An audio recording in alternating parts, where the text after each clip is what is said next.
What's going on, Hello, everyone? everyone. It's Thursday night. We're hanging out on PopFourceOne. What's up, everybody? It's doing well. We, of course, have a special guest hiding backstage there. But yeah, it's Thursday night. How was your week, guys? Anything? Long. Long, busy. That was good. Good week. Anything stand out for you guys this week? Anything like Funko wise? Oh, the soda drop. We got a huge soda drop. Yeah. We do. What did you guys think of this last soda drop? I liked it. Did you? I liked it. There was some that I didn't, but I mean, there was a couple that I really liked. I thought this one was a little bit underwhelming compared to. Well, we'll bring up the slides and we can break them down one by one. Really but quick. Yeah, that happened. That was good. I bought a house today, so that was big. Honestly, that's a huge deal. Congrats! I don't think I was able to say congrats to you earlier. Yeah, we got accepted today, so we'll see if it goes through and everything. But yeah, hopefully your card doesn't get declined, or however that works. My Amex Black or whatever it is. Yeah. So if it does go through, when would you move? Oh, I don't. This time of year, I don't know how the market is with getting stuff approved and all that, like getting it all like appraisal and all that. Probably, I would say a month and a half. I would say month and a half. Pretty good. Yeah, it's a crazy market. So, I mean, insane. It's like people are bidding 40,000 over what they're asking, and they're still not getting it. So, yeah, it's crazy, nuts. Well, Josh, you want to say hi to everybody? We got a lot of great people in here. Yeah, we do have a lot of great people. I see Mrs. Slapshots hanging out with us, Joanna hanging out with us. I saw Toronto. I saw Ryan, Sarah, welcome. Who else? Noel. How you doing, Michael? Sarah. Riley hanging out with us. Jeremy. Mock Guinness. What's up, Todd? So, I mean, there was another big thing that happened this week. Like, it was like fairly big. That wasn't a surprise, but it was fairly big. 7,000 Slapshot 7,000. I mean, it's like a weekly thing now. So yeah, it's nothing yeah, new. Like I'm not going to be able to make a shirt every week. Like every 1,000, I'm not going to make a shirt, but I figured it's honestly pretty awesome though. Yeah. Tomorrow will be 8,000. I mean, you got to just. They really need to stop riding our coattails though. Like he's just like surfing on our backs. It's crazy. Yeah, I know, ridiculous. Actually, you know what? No, congrats on that. That's cool. Yeah, thank you guys. We got a lot of nice messages. Joanna and I actually went away for 24 hours. We went to a little hotel, like an hour and a half north of where we live. Slapshot after dark. So yeah, it was really nice getting all the messages, and so thank you guys. Yeah, thank you, Seth. Yeah, that was awesome. Yeah, Randy's hanging out. We're in the car yesterday. We're driving. We just went out to dinner real quick, and Laura looks at me out of the blue, like nothing else was. It was like there was no lead up to this. She's like, "Did John really hit 7,000 already?" And I'm like, "Yeah, it's kind of, he bought a few subs, but like." Out of the total blue, she's like, I can't believe it. I don't think it's true. There's no way. Yeah. Thank you, Sarah. I appreciate that. All right. So I got the screen up here for the soda, so we have to check them out. Yeah, let's run through them. We can't not talk about sodas. So. I felt like all the chases were not good. I agree there. I was just talking about the actual person. Yeah, I mean, I think they've been killing it with the soda. They just, I thought all the chases were kind of boring on this one. Yeah, the chases is what disappointed me the most on this one. Yeah, like the soda, the figures look great. Good mold. Yeah, in general, the mold looked really good, but the chases were just kind of okay. Yeah, I 100% agree. Like I don't feel like if I didn't get a chase out of these, I would be okay. Totally, totally agree. Oh, I have to have that chase. The only one that was it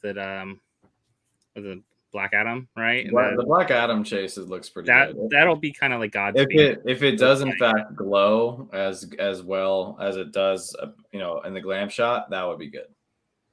Yeah, it'll be just like what was the other one they just did with the voltage around it? Yeah, Godspeed. But Godspeed had the bolts on it on both. At least this one's just Yeah. got it on the chase. Yeah. What do you guys think of the Robin though?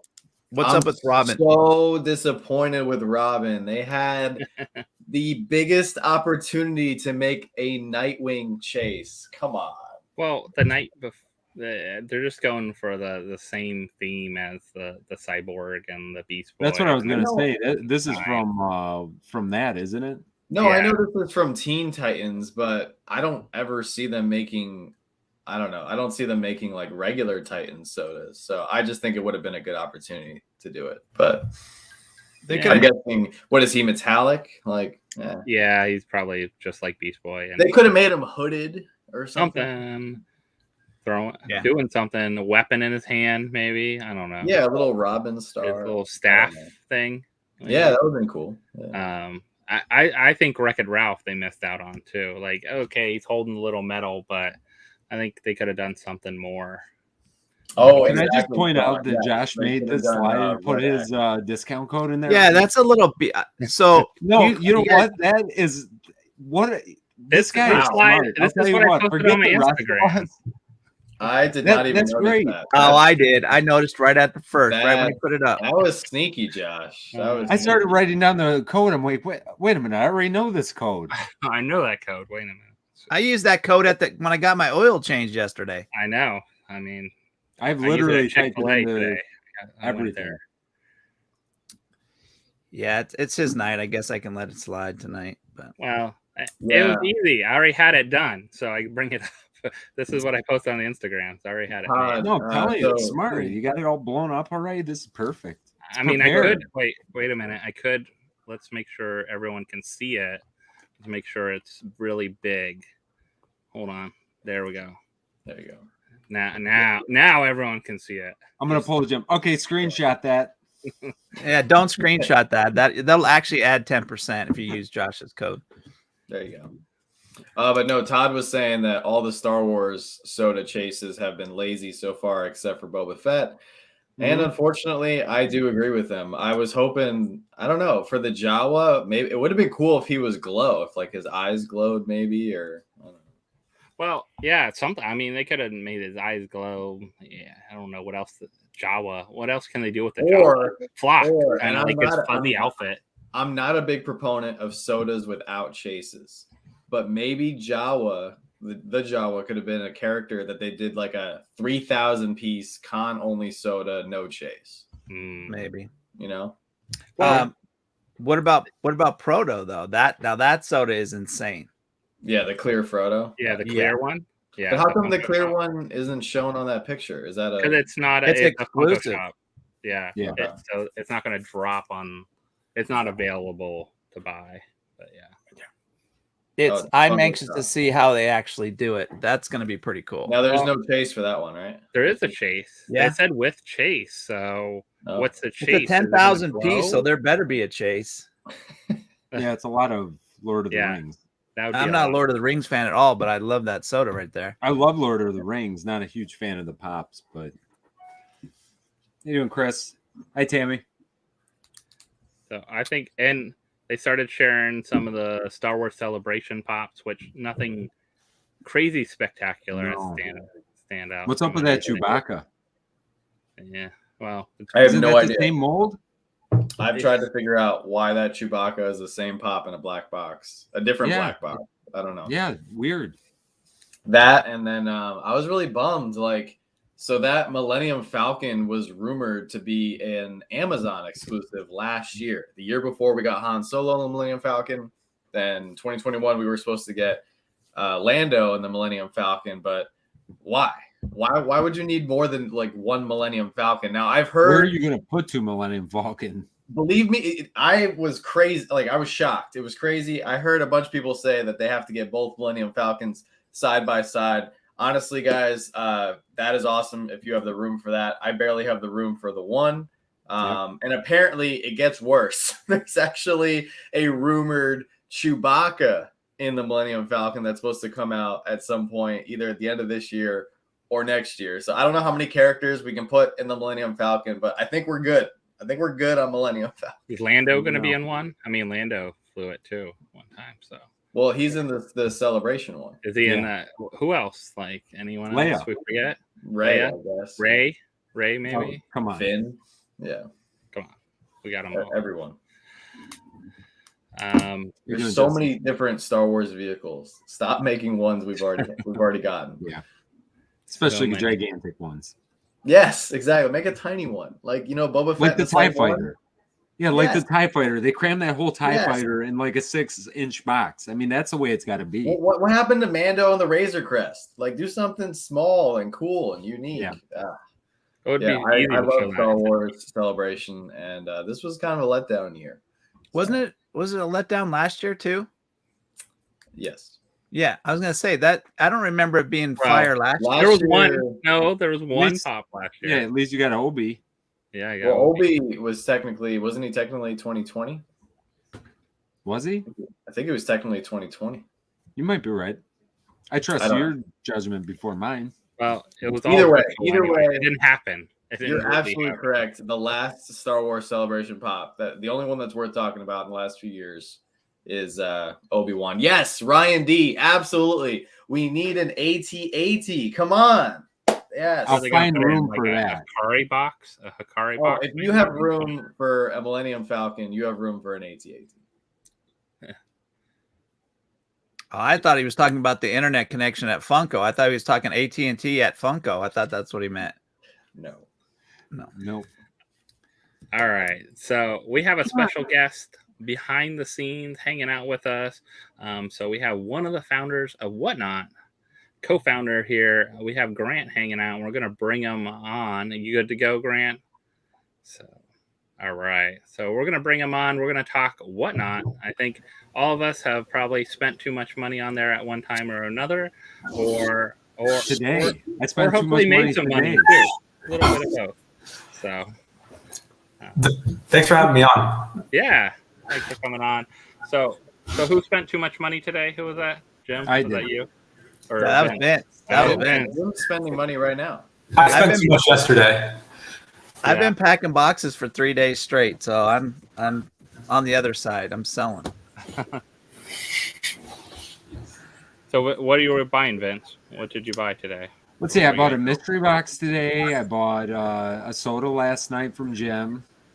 My 12th Beast Man sodas, I'm pretty sure. But And he didn't pull the chase. I was hoping you'd pull the chase, but no, definitely didn't pull the chase. I find something on there. I don't want to say daily, but pretty much daily. So, yeah. and then we do our auction. We do our auction at least once a month because I got to pay for all the stuff that we buy. So it's just a constant cycling. So Grant I likes that. That's a good thing.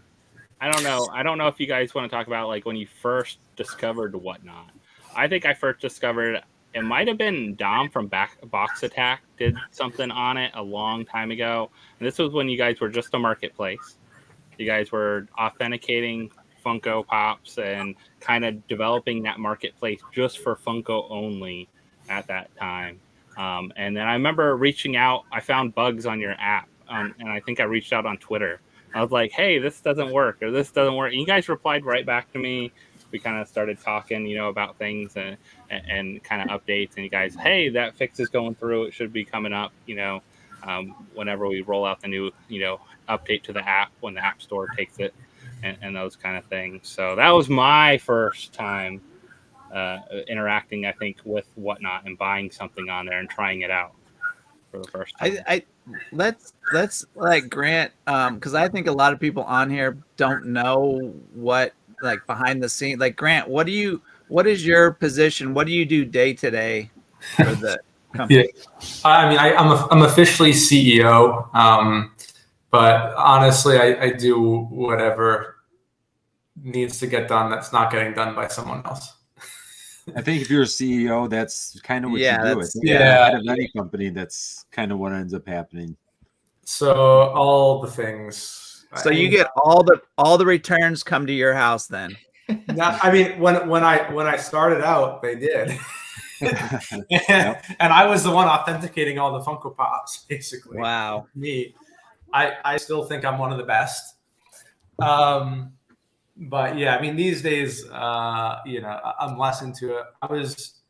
we did a review of our customer support a few months ago, and the team kind of presented everything they were doing. They did a look back on like a year prior, and so in February of last year, I was still number 3 for customer support tickets at the company. Nice. I'm not in there that much anymore. No. Like occasion, we try and get in there to like make sure I get a pulse on things and make sure things are in the right direction, but not as often. That's one thing I'll say for sure. Customer support has always been great. I mean, it is. I mean, for me, anytime that we've had any issues with any of the auctions or whatever, we've always just gotten handled almost immediately, quite honestly. So, yeah, I just got some money put back in my account today, matter of fact, from 2 sodas that got just destroyed, and they were pretty expensive ones. The box was just gone, and yeah, I put the money right back in my account. So I'm glad to hear that the team did that for you. Yeah, unfortunately, like just at a certain scale, whether it's USPS or someone packs something poorly, things happen. We just it was the packing. It was not the box. It was definitely the packing. So yeah. Well, we'll be talking to whoever packed that. Yeah. Well, and sometimes it's hard. I mean, I use the indestructible like Uline boxes a lot of times for a lot of stuff, and I'm like, you have to put 250 pounds on those to destroy them. And I've had one or two that gotten destroyed. Luckily, it didn't damage like the key item in there, that kind of thing. But I mean, it happens. Any shipping thing can happen with any more. It doesn't matter. They'll throw a basketball hoop on top of your box. I mean, it's going to destroy your box eventually. So. Yeah, for sure. For sure. I think the best thing is like you guys are. I mean, I've had issues before, both with buyers and sellers, and you guys always have gotten back to people quick that I've known about, and really help them out as much as you can. And you guys are growing more and more, and it's becoming harder and harder, I'm sure, especially as more sellers are added, more categories, dealing with a variety of different things. It's easy when you just deal like Funko and like that kind of thing, but now you're adding all like everything you can think of. It seems like you guys keep adding more and more categories, so it becomes definitely harder on that aspect. So Tammy had a good question. I've had the same question. It comes up in my auctions every week. Are we going to fix the giveaway button? The giveaway button, so when the people that are in there actually can win the giveaway, instead of all these people that come from all these different share sites to get the giveaways. The team is actively looking into the right solution to fix giveaways and make sure that the right people are winning. There's a couple of things they're looking into. I'll relay this. One of them is like make sure the person's in there to win. Another one is, some people go around and like hunt for every single giveaway and just is doing it. It's just like cap it at one giveaway win a day to spread the wealth a little bit. So there's a couple of things in process the engineering team is working on. I think that weird, like I heard people talking about like Discords, like groups sharing it. Yeah. Like, hey, there's a giveaway. Go, go, go. What do you guys want to see there? I would like to see whoever's there can win. I know you guys can't do whoever bought something can win, because you can't do the buy thing. I understand. Or don't show the number already there. Yeah. Well, like it increases the number in your room, right? So like when all the bots come in and they join and they join the giveaway, everybody sees that number jump up and it keeps getting bigger and bigger. And then everybody knows, oh, there's a giveaway going on in that room. I'll just go over there and boom, hit the giveaway button. It's just sad because more times than not on my auctions, people that are winning have nothing to do with my stream. They've never been there. I've never noticed them. They've never bought. Like it's just sad because you want to give it to the people that are always there every week. Yeah, there's maybe some stuff we can do on buying. There's some complicated legalese around all of those things. I can imagine. Because the way that like I don't know, the classic giveaway is like you buy a can of Coke and like you open the can of Coke and you see if you want a free Coke. That's what I used to buy when I was little. Yep. And the way they get around it is they have like no purchase necessary, so you can like send it in an envelope somewhere and they'll like send you back a lid. There's something like that we can look into. It gets a little bit more complicated because we're talking about thousands and thousands of giveaways. Yeah. But I'm literally typing notes I'm going to send to the team This has come up a couple of times. I'll get them on it. I think it's a good option. Like someone could opt in just to get a bunch of people in their auction to say anyone that comes in for the next, 5 minutes can enter in this giveaway. I'm hanging out and I'm doing it, and they want to get people in there and new followers just to click follow. Yeah. Most likely those people aren't going back to unfollow. I doubt afterwards. I don't know how often that happens too as well. It would be interesting, like if they win it and they unfollow you, then they unwin it. It's like, sorry, you have to be following me to win it. So, and I think it would be good if when you still be able to run your auction while you're advertising the giveaway. Like you can't do anything when you pin the giveaway. So that would be cool to be able to still be auctioning off stuff while the giveaway is still loading up there. I'm literally typing those up so I can get the team on it. Yeah, because the giveaway feature has made it better. I mean, I do like that, and it's definitely got to be a work in progress because there's so many when you start delving into each individual, because then you got to execute this, and executing it. I don't need to tell Grant this obviously, but I'm sure executing it's a lot harder than we want it to be perfect, but it's got to be hard, and you got to come across all these things first, I think. Yeah, I mean, nothing worth doing is easy, but right. we gotta. The thing that we care most about at Whatnot is just making sure we're building something good for the community, and so we gotta continue to listen and continue to improve. And we're not gonna get everything right out the gate, but we'll always try and improve it. So I know from early on, you guys used to be in the auctions a lot, hanging out, kind of learning how it works, seeing how things work and that. And as you guys grown, it's harder probably for you, Grant, to hang out in the auctions you're dealing with day to day. You probably still try to go in there, see how things are going, see how the app's working, see user experience and everything like that. But, still today, what is your favorite thing on the app to go after and buy? Like, do you have something? It kind of just changes. I mean, I buy everything, and I would, the funny thing, I'm still almost always in the app. I kind of remain silent a little bit. Honestly, I try and join bigger streams so people don't notice me joining, because I don't want to strike up an hour-long conversation because sometimes in and out all day, and then sometimes I go into things to buy. Been buying a lot of designer toys. I've really gotten to those. I think they just look awesome on my shelf. Yesterday, random stuff pops up now, and it's kind of just fun to explore. Someone was still I'm Canadian, so I born in Canada, and we just launched in Canada a couple days ago, basically, and someone was selling Canadian candy and snacks. And so give me a link to that. My favorite childhood thing was Smarties, which are Canadian M&Ms. So I bought some of those. What else have I been buying a lot of recently? And they're not. Did they have any of the arrow bars? That's what I need to know. Was there any arrow bars? I bought $100 grab bag of there was a long the description was this long and yes, using it. And there were arrow bars in there. Yeah. We live right across the border from Canada, so we used to go to Windsor all the time and pick up all different kinds of Canadian candy. So I'm very familiar with the Canadian candy. Have you interacted with Rami from our team? You know what? Is he on support? He's an engineer, but he's in Discord a lot because he'll. I definitely at some point I have. Yeah, well, he's from Windsor, and so he tells me that the best pizza in the world comes from Windsor, Canada. Been there, done that. Yes. Is it as good as he says it is? It definitely is. It was from my younger years. I used to go play hockey over there as well, so I've had many pizzas over there. So I think this is interesting for a lot of people to know. So I know you guys were app first, App Central, and you kind of went around it, but you have went to now the computer. You have browser-based auctioning. I actually like it a lot of times. Better experience because you have the chat kind of on the side, you have the buy list on the other side, and you have what's going on in your auction. So sometimes I actually like it a lot better than when I'm just kind of watching in the background and seeing what's going on in auction. But I think maybe as many people don't know about that it's available on the PC or browser based as well too. I know with adding NFTs, that's probably the big reason you kind of had to move there. Do you think?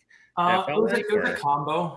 Yeah, I know request a lot. A lot of people requested it for a long time. Yeah, a lot of people really wanted it because, you know, if you're like watching for a few hours on your phone, it's not like the most lean back experience. We did a little bit for NFTs, a little bit. We would have built it no matter what, anyways, because people wanted it. But it's really nice if you want to like watch for a couple hours. And sometimes I'll like Chromecast it to my TV, so I can sit there on my laptop with it casted on my TV, which is cool. Yeah, I forget whose auction I was watching. I think John. Shannon and I were watching one of your auctions one time on our TV. So we just brought it up through the web browser on the TV. We couldn't bid there. We could bid on our phones, but we could watch it on the TV and just hang out. I've done that. I've left it on in the background before. Yeah, I find that I'll put like 3 or 4 streams up sometimes in my browser, and I'll just like go through because I'm waiting for a couple of things in each one of them. Yeah, the notification feature is really nice. So you don't have to sit somewhere and just wait and wait and wait. So yeah, that was a good feature. I played around with the new button, the next button, and it messed up on me and it messed up on those other stream I watched after mine. It worked great if you had all the same things and just had them in numbered order, right? If they weren't, the description wasn't too crazy. But I would go to next and it would start another case break of a different soda. And I was like, oh, and it's already running. You can't stop it. So, but that's a cool feature. Once that gets all dialed in, I think that's going to be really cool. What happened for you there? Was it was pulling the next one, but it was a different like case break because you needed the yeah, it was the same starting letter, but it was a different case. Interesting. It's kind of weird. So, and it did it in another auction too. So it wasn't me that did it. I was weird, but it's a cool button. And when it gets dialed in, I think that's going to be great. Yeah, I know. Then you're sorry. You don't have to go search for it. Yeah, there's some people are using it. And they're like, oh my God, I've saved hours of my life. Yeah. But that was built by Ryan Rhodes. I don't know if anyone's interacted with him. He kind of just did it as like a side project on the weekends. He's like, I think this is really cool. And then he rolled it out to a couple of, typically what we'll do is we'll like build it, we'll test it a bit internally, then we'll roll it out to like a small number of people to like, there's always bugs. And then I think it like worked pretty well. So it's still early. So it sounds like there's more bugs. And I just let him know. I have an odd question. Like I just came up with this. Is there any plans or have you guys even talked about having some kind of either virtual conference or an in-person conference for sellers? Yeah, I think we will have one next year. That was nice. Whatnot Con. Whatnot Con. We were talking about that forever ago. I remember. We kept saying we need to have it. I know Logan has started to work on this as like a pet project of his to make sure it happens. So I don't have the latest and greatest, but I do know Logan told me like 2 weeks ago, he's like, I want to do this. I'm going to go and do it. And he started to rope in some people on the team. I have no idea when or where it will be, but I know like it's in motion and we do want to get everyone together. That would be cool. I think it would be really cool to just meet some of the other people in person like that fall, like been on other streams and stuff. But also, I mean, if nothing else too, like some great ideas on like best practices and tips and ideas on doing things. I mean, you guys could always do that as webinars and things like that too. I know you do some in the Discord stuff, but helping sellers, always improve and do things. I think that's always helps out, especially, I mean, I don't know how many sellers. I'm always curious to like, how many sellers are you adding per week? Do you think on or per month, if it's easier, like on now? Hundreds. Yeah, I would say. We're still going through every application, reviewing it, trying to make sure we get the best people in. Then everyone's got to go through onboarding. I think we're probably in the hundreds now. Our at least the number one complaint that I still see across everywhere is why can't I sell on Whatnot? Why hasn't my application been approved? Yeah. There's a couple chats on this tonight, even from that. Yeah, I get messages from people all the time, kind of with the same question. But Grant, I get it. You have to do your due diligence. I think when people, you bring people in, they're representing the app to a certain extent, and it's got to be hard. I mean, it's a tough balancing act because we don't want to like prevent people from using something that can be helpful to them. Right. But at the same token, like we don't want scammers. We don't want people who don't know how to pack stuff properly. We don't want people who aren't going to ship on time. And so, what we're trying to do is, build out more and more tools to make it safer, to train people well. And then if there are issues, identify those things earlier before. Do you guys have somebody that like audits that, meaning like that somebody will drop in, you see how and I know it's hard. You probably have hundreds going at a time at this point, but do you guys have somebody that actively goes in and, because I only know the Funko side of the selling for the most part. I've gone into comic book auctions, and I don't tell my wife that I said that, but I've gone into a couple different things here and there. But you could tell there's some people that kind of know what they're doing, and then there's other people that maybe shouldn't be talking to anybody at all. And I don't expect you guys to be able to weed that all out of it, but is that an active thing that's kind of audited? Yeah, we probably have 25 people on our trust and safety team now. Okay. I would say. So trust and safety across Whatnot's probably it's like in every team. So we have an engineering team that just builds stuff for trust and safety, which is like moderators, we're working on blocking bad words, getting tracking, reporting. So you have like a whole engineering team on that. And then we have a whole team for onboarding and training sellers. And then we have a whole team that basically polices the system. And that's where like the 20-ish people are. Yeah. And so we have like a report button in all of the streams. And so every one of those reports gets logged into the team, and there's like a dashboard, and people go through it all. And I think you all would have seen we rolled out like a new, I don't know if we're calling it strikes, but a new kind of warning system for sellers, I think last week or the week before. And so we take those reports, we investigate it. Every stream, we'll eventually put this into the app, but like every stream is recorded. And so if we get reports, we can go through all of the chat. We can go through this. Oh, that's great. That's great. That would be nice. I was that was gonna be one of my questions. I was wondering if that was something that, because we had an issue 2 weekends ago. It was like Friday night or Saturday night, and I got all the soda collectors, because we all go to the same auctions, right? We have our own, or we go to someone's, and there was somebody drinking on there, swearing. It was just really bad. And we all at the same time were like, okay, we're all going to report them. You guys get the screenshot of and that's great that you guys record. I remember that. I saw that come in. It was bad. It was really bad. The way it works, well, there's a couple of ways it works. Like we have all this stuff in the back end, and then when it's really bad, we use Slack to message as a company. And there's a whole Slack channel when some of the stuff bubbles up. So like everyone at the company can see it. And so, yeah, there's like 4 or 5 people on it like instantly. And I believe that I know the team at least talked to that person. I don't know if I know they got like at least a week or 2 ban. I don't know if we kicked them off entirely. Our team did talk with them, and they apologized profusely and said they really screwed up or something like that. I could be messing up the details because I wasn't involved, but I know which one you're talking about. Yeah, that's good. That's good. At least it got heard, I mean, we've all had weird issues. Yeah, we've all had weird issues over the time. I think, I think you guys remember probably the time when I was doing like the charity auction, and the person was bidding. It was before you guys stopped, the credit card decline. It wasn't declined. It would let it go through. And we had that one person that kept bidding and bidding. And, that person actually came back and apologized to me personally, reached out to me and realized what I was raising the money for and things like that. And apologized for what they did and stuff. But, I think people learn their lessons too. So it's kind of I'm glad there's a lot more reporting features, and I think recording will help too, because it's not he said, she said, right.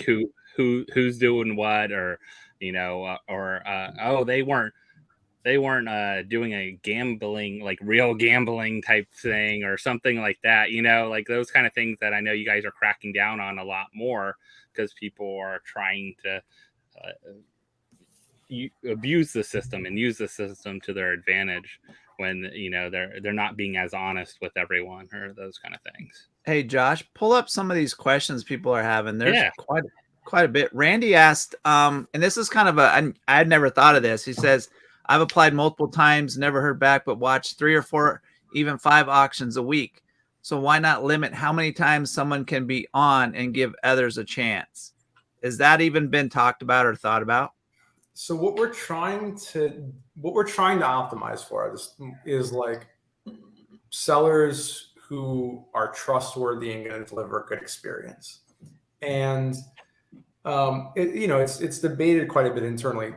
I'm going to guess in this case, like we just didn't have any signals that this person had sold somewhere or that we could see a sales history or a reputation somewhere. And in those cases, historically, we haven't accepted people where we can't get some sense of prior sales history or trustworthiness. Now, I'm not, our hope is that over time, we will be able to let in more and more people. We just want to make sure our system is rock solid before we do that. So let's just say we let you in, we don't really know who you are, and you go on a stream and you take off all your clothes and start cursing and swearing at people, right? Like that could happen. Yeah, we're not letting you. And surprised it hasn't happened yet, but okay, yeah. I'm gonna regret that he saying knows that. about. I'm gonna regret saying that. What a great idea! Let me write that down. Yeah, I don't think it's happened yet.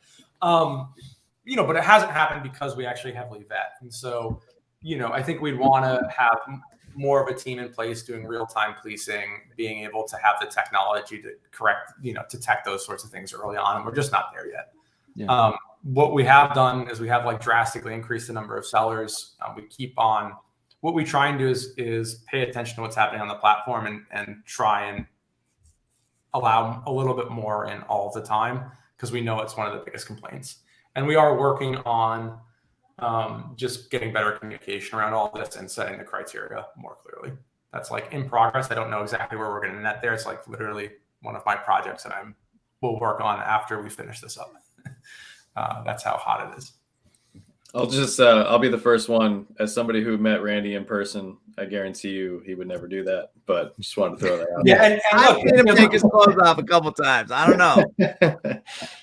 And I'll get the $200 seller referral if you need it. I'll refer him. I was actually going to ask about that. So is that just kind of, is it as easy as it sounds? Like you're just referring somebody if they become a seller? I'm not looking for the $200, but I've had actually people message me and say, "Hey, can you put in a word?" And I'm like, "I'm nobody. I'm not going to be able to." But then I did see that, and is that what that is? You're just referring somebody that you feel is trustworthy? Because I've had people message me and ask me that. Yeah, I mean, part of the mechanism. One of the data points we're going to try and use to open things up is what we've typically found is that if we have a trustworthy person and they recommend someone, they typically you can typically trust them. And so that's just one of the things that if you do refer that, their application gets reviewed much more quickly. And Randy, me and John will definitely refer you. And yeah, and if you want to send them to me afterwards, even it's look, we obviously with all of you, we have a relationship with. We know who you are. We have a high level of trust in you, and so if you send us someone, that is a pretty strong signal. Yeah, and honestly, I mean, when you guys started, I know that was a criteria. I know it still is. And I get it for, we have a reputation. We're out. Not that we're anything, but we're out in the front of the public a little bit more. I see a lot of sellers or stores. These people have brick and mortar stores that are coming on. So, and I guess I'm kind of talking the chat more than anything, but you have to look at it from Whatnot's point too. And I do understand, you want to have it both ways, but they're putting their self, you guys are putting yourself on the line by, accepting certain places. And, I understand why we're putting more emphasis on maybe certain criteria. Yeah. I mean, we do, the things that are easy, if you're a store, there's probably reviews on your store. You have something to lose. You're licensed your business. Right. That's an easy one. We can, in most cases, let you in. If you guys all have YouTube channels, you can see that someone has a following. You can review what their content. You can see if they look appear to be upstanding individuals. People probably have a perception of them in the community. That's a check mark. I think our hope is we can continue to like open it up more. We just have to get some more things in place. Like we don't even have written reviews yet as a platform. Like we need to get written reviews, and we have the ratings, but that's not, that's not good enough. And then we need to have more real-time monitoring. So maybe if you're someone we don't have a lot of signal on, we can send some people into your first couple of streams, actually review those in person, like make sure stuff's good. And we're getting all that sort of infrastructure in place. And then once we do, we'll continue to let in more folks. And when we built this, we just, I don't know, me and Logan, we're people who like to build technology. We want people to be able to use the technology. We're not trying to hold it off to certain groups of people. We just want to make sure that if buyers come in, they have a great experience. And so to do that, you have to have reputable folks on the platform. Totally understandable.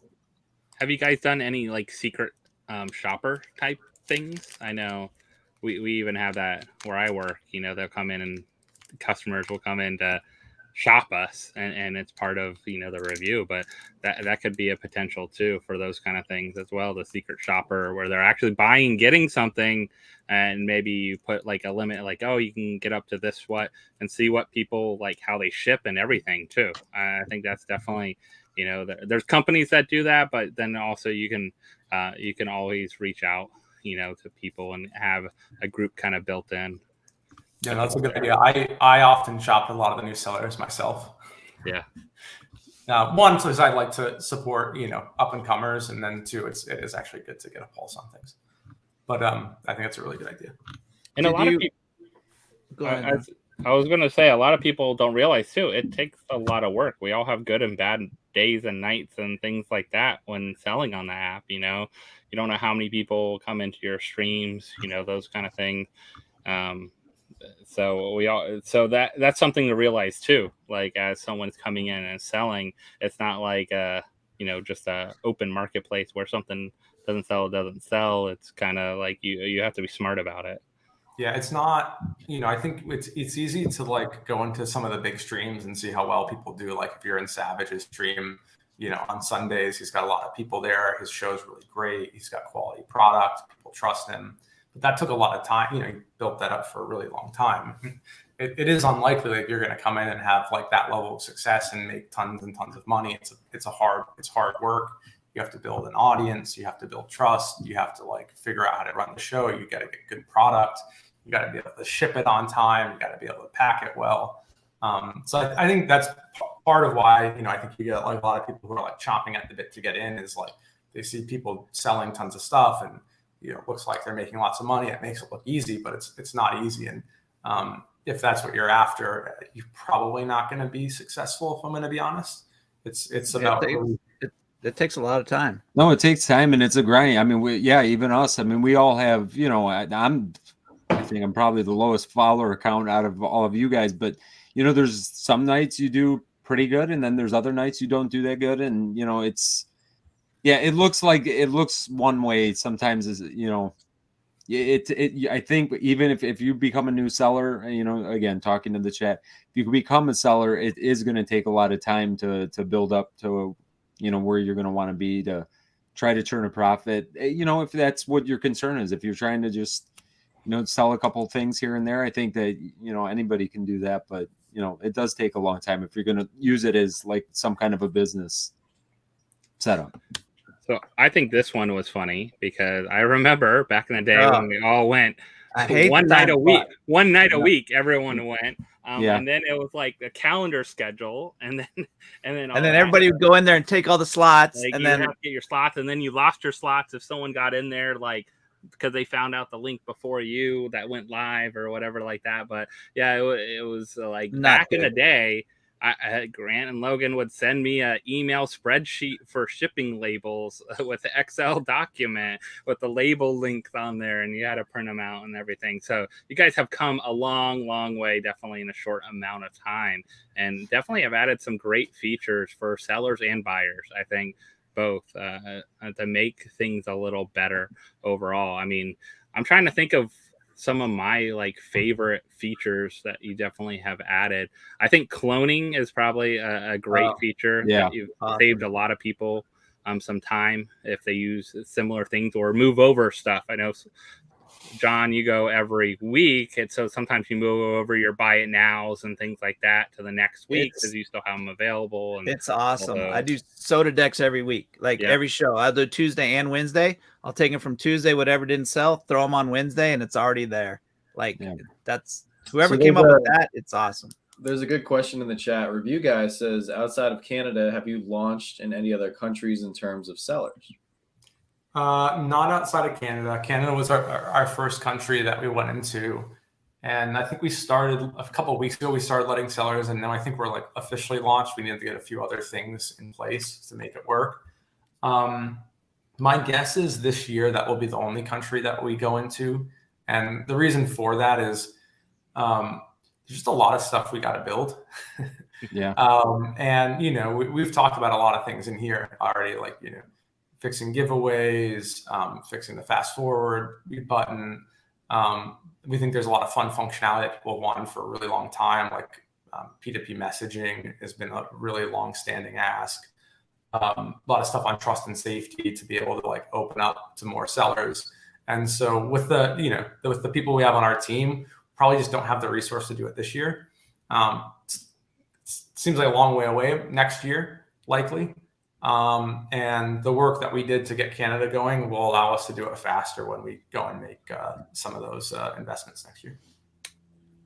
Well, I'm happy that you guys at least chose Canada because, I mean, maybe you don't know this, but, you know, Canadian collectors kind of get the short end of the stick. They still can't even order from the Funko shop. So at least, you know, a lot of Canadians will have something to look forward to with whatnot. So, yeah, I mean, the company had to because I'm Canadian. Oh, there you go. I joke, but you know, actually, a lot of our teams Canadian, and you know, I don't think it was any personal preference. It was it's a country we just understand better because we have a lot of people are from there, so it's like easy for us to go and build and set up the tech there. I know Aussie Poppin Paul, he would really like you guys to target Australia next. There's a lot. You know, we study our analytics on YouTube and stuff, and we have a bunch of awesome patrons who are in here tonight. There is a huge, at least for Funko Pops and obviously Funko Sodas, there's a huge following over there in Australia. So, yeah, I mean, I'm really excited about Australia, the UK in particular, as potential next places that we would go to. Yeah, those are definitely two of the one I do here. Speaking of Australia, I get a lot of complaints, and I don't know how to answer it. I just say, "Oh, it's the way the world is now." But at the beginning, we were shipping stuff to Australia. It wasn't too bad, and then all of a sudden, the next whatever day it was, boom, they get, you know, it's $40 to ship them a soda from your auction, and they just can't buy anymore. So we get that question a lot. And what was Grant, what happened there? And it was such a big change. Yeah, I think before that we were doing, I can't remember the name of the service, like First Class International, which is like sub $20 basically anywhere. And then what happened is a couple of really bad things about that service. One is you don't get really great tracking on it because it gets passed off to, you know, the country's postal service. And so you don't do end-to-end tracking. And then what happened during COVID with all the supply chain issues was you couldn't get any boats or anything to ship them anywhere. And so you basically got no tracking, and things were taking like 90 days because they were stuck on cargo ships. And so, you know, what we did was we're like, well, someone gonna pay $20 for shipping, and then, you know, that's great, but they might not see their item for 6 months and they'll have no idea where it is. Or we can, you know, charge what it actually costs and do the upgraded service. And we decided, though it's more expensive, it's better to give people consistency. And then, as a business, we still lose money on shipping. Like we not only do we not make any money on shipping, we lose like a considerable amount of money on shipping. Yeah, I know that because that's great. I mean, it's great for the seller, and you know that. And it helps the buyer buy more. I mean, we talked about that early on. That was a big push to do that whole kind of consolidated shipping. And because at first it was like each individual item and every item was separated too. And we really like talked about, I remember the idea of that, you know, after the first thing, then you can add on, and that helps so much. You know, I think that helps encourage people to buy more. as well, why they're on that stream in particular. And then also it just helps everyone out. And I mean, that's one of the things when I saw your platform for the first time, my light bulb went off. Like, this is so much easier. I've been on people's like Instagram selling, YouTube live selling, and all these different platforms. I'm like, it's a pain in the butt. I don't want to do that. And then when I saw you guys go live for the time, I'm like, that's where it's at. I'm like, and I messaged you guys right away. I'm like, let me know. I want to in there, because it was like I saw that was solving that problem. I mean, that's what any startup does. You guys eventually solve that problem that was out there, that pain point for people, to make life easier for sellers and buyers in a little bit, but bigger for sellers. You created that platform for sellers to make their life a lot easier and streamline a lot. It is. One, it's come a long way, because as you said when you first started in live, we were sending you that Excel spreadsheet with labels for each individual item, and people were paying for them. Now we have the seller dashboard and do the automated bundling. Yeah, it's good work from our engineering team building that, really. I did like just printing out the labels though, and not having to weigh or measure any boxes. That was kind of fun, to be honest, but I get it. I get that they had to change. Yeah, it gets out of control. Well, there's just so many variability. There's so many variables. Oh, yeah. There's basically too many variables. Like, we don't know what box you're going to choose. And if you choose a box that's like a couple inches larger, then it gets oversized. Or I tried for as long as we could to just make it super simple. Then you get into like logistics and shipping, just very complicated. Well, I was going to ship my car, but I decided not to. So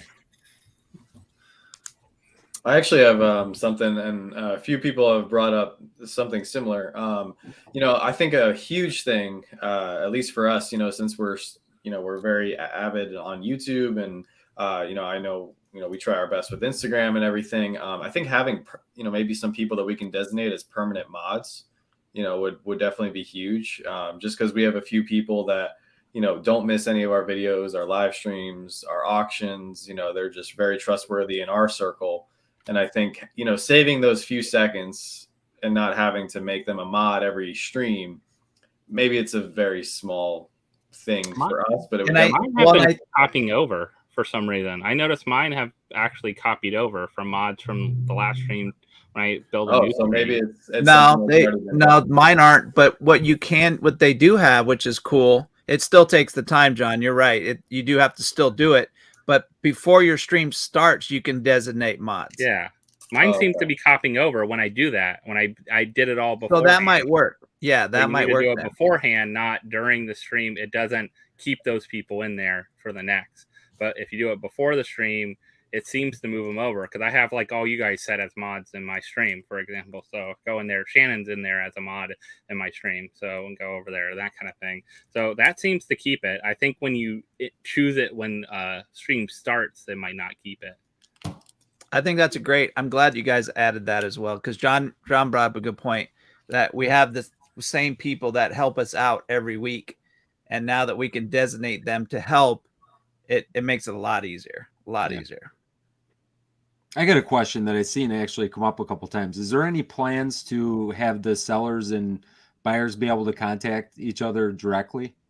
Because that's one thing. Like, usually we'll get Instagram messages and people kind of go back and forth anyway. But it would be obviously it'd be easier if we could just, you want to make sure that somebody's getting what they're supposed to, or just let them know, hey, this actually did ship out. I know there's the drop off and that kind of thing, but I know it'd be something that'd be helpful. Yeah, no, the team's working on it right now, so it's in the process of being built. Very cool. I'm not sure the timeline. I would say you might even see something as early as like the first week of May, but certainly by the end of May it will be done, delivered. If that's in the works, that's definitely, I think that'll be a big help to buyers and sellers, quite honestly. Yeah, that one's been this is why, like, we'd love to go international, but we got to make sure the product today is good, and like that one's been asked for like a year at least, like a pretty heavy ask for a long time. Sure.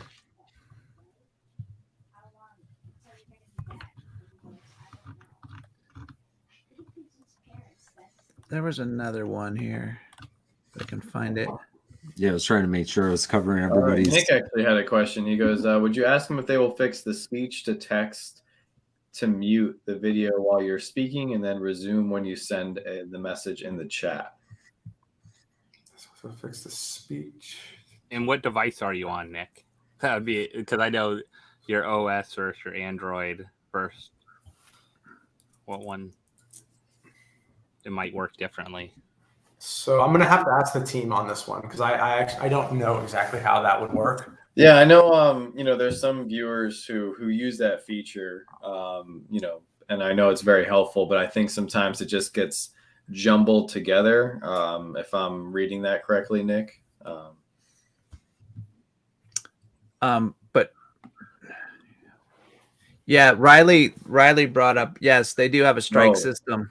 Actually, I wanted to ask about this because this has been an issue, and I know you mentioned before, supporting new and up and coming smaller sellers, and it's awesome that everybody has the opportunity to grow. But I know personally, Joanna and I have, my wife Joanna, we've struggled with supporting some of the smaller sellers and some new people and whatnot. Even some people that have said, been on our channel and said, hey, can you come into my stream and grab something? And then we go in there and then there's cursing or there's, profane music on. And I've also purchased some stuff, unfortunately, where I get it and there's no bubble wrap. There's just clearly the person didn't know how to ship. So, I mean, I understand that. And I've heard that there's been conversations like, hey, we spoke to this person or, they begged us that they weren't going to do it again. But I still see a lot of that. And I think one of the things that we take personally is the four of us here on all our channels, we really strive to make a family-friendly atmosphere here on YouTube. And since we all started, pretty early with Whatnot, I know we take a lot of pride and we treat it like a job. And it's actually my wife's full-time job. She manages our YouTube channel and our Whatnot streams. So it just it's disappointing when you see sellers that aren't taking your company as serious as us. So what is the actual strike policy? So we have there's a long laundry list depending on the infraction. I have to go look it up on our support channel or support because there's so many of them. Things like not shipping properly, it's like a 3-strike policy basically. You see it's like a couple of different usually distinct shows. Then first time you get a warning, second time is a 1-week ban, and third time you're gone. Things like profane language, with all these policies, there's where do you draw the line, and what do you want to allow people to do, and what don't you want to allow people to do? With things like drinking and profane language, our official policy is we don't have good systems in place to mark those shows yet. So just please just be a responsible human being. We're not going to tell you not to. Probably isn't going to look good for your business, but we don't explicitly ban or warn you for that. We do actually in the next couple of weeks, we have a thing that will mark shows if there's explicit language, and we'll warn people so you don't go into those. And so we'll ask people to use that. And if people don't use that, then they'll start to get strikes and warnings and things like that. So I think basically where our line is drawn right now is things that cause a really bad purchase experience for people. It's largely a 3-strike policy. And each one kind of has differing layers of things. And things like profane language and drinking, you can do it. You can swear. You can't harass because that crosses a line. You can drink, but if you're belligerently wasted, you'll be hearing from our team, and that kind of policy thing will roll in. I think it's just bad to me. The drinking and swearing, there shouldn't be a strike rule. If you go into that stream and you don't like it, you're not going to go back to that stream. So it's going to strike them out eventually. Yeah, they're going to strike out anyways. They're not going to get that following, the repeat customer. And to me, they're shooting themselves in the foot if they're, playing the really bad rap music with the swearing and smoking and all kinds of vaping, and you can see the smoke come up through the screen. You can, it's pretty bad. But I think they're gonna hurt themselves. And there's so many people on the app right now. I don't know how you would even you know, unless there's something going on like we saw the other night when there was a huge party and they weren't really even selling anything. They were just No, yeah, and I don't mean to, you know, insult the support team or anything like that, because I know you guys have so many different streams to monitor. So I know it's like an impossible task. It's just discouraging sometimes. And there's a lot of good sellers on there. There's a lot of people like us that take it seriously. They run a good show. It's just, you know, those handful bad apples, you know, they tend to stand out a little bit more than others, you know. Yeah, and quite honestly, I like the explicit thing. You know, not that. Listen, I've sworn once or twice before, okay, but you know, but in your John, lifetime. Listen, I believe it or not, I know you guys have seen me. You know, I do. It looks like I never swear. I believe it or not, I do. I'm just saying. But you know what? I think that some of those people will weed themselves out, but I think that is actually a nice feature to, you know, because you're going to want to support who you want to support. If I know that, you know, and I have nothing against swearing. I have nothing against drinking. I don't have anything against, but if you're not treating something professionally, I probably don't want to support that anyway. So it would just save me some time. I'd rather go on, because I go into a lot of small streams because some people are just working hard. They're just trying to build a name for themselves. They might not be making a ton of money on what they're selling, but you know, they're just trying to put a good effort out there. And you could see when people are trying to try at something and when other people are just using it for whatever they're using it for. And God bless. It's just not something that, you know, maybe we want to support. So I like the cool feature. Yeah, I like that button because like I had just Wednesday night, last night, I had 2 different people said that they were there watching with their kids and they wanted their shout out to their kids.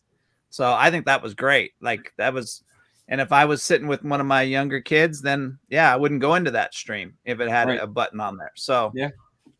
And I think, a lot of people like us, that's how we treat our YouTube channels too, you know, so if they're watching our YouTube streams or anything like that, it's the same way, you know, we don't want to, you know, if your family's all gathered around watching our videos and that, they're not going to come beyond. But there's other people that are sellers that might do something totally different, have a totally different audience too as well. So I get your, you know, that ability to have that warning there, what you're going to go into. Hey, this is a warning. You're going to go into this and you don't like it, then it's kind of your own fault because you went into it, you know, and you didn't like it as well too. So if it's something there, I see Riley has a question about why can't the NFT shows be done on the app? Why only online?